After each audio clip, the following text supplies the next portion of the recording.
Andiyan ba si Kuya Uding? Andiyan ba sa norte? O nandiyan, hindi naman din na naalis siya. Gawa ng edad na pati eh. Ay, oo.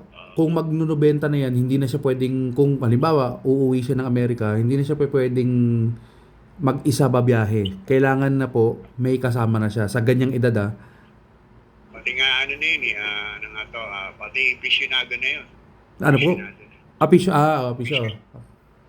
Pati yung mga anak no, mga nasa abroad din. Mga nasa abroad din. Oo, magaganda buhay ng mga anak ni Kuya Uding. Base pa lang sa kwento ni Kuya Uding, eh. Oo, ba, siyempre, talagang yung taong yun, talaga nagsumikap talaga siya. Galing, eh, no? Tapos SSS niya sa Amerika, 401k. Wala, kubra ng kubra yung buwan-buwan. Ah, buhay na buhay si Kuya Uding.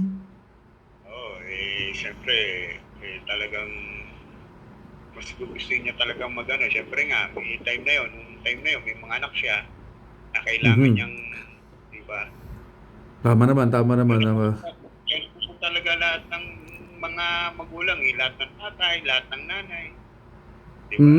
Correct, correct. Yung mapaganda yung mga anak nila. Tama naman, Kuya, tama naman.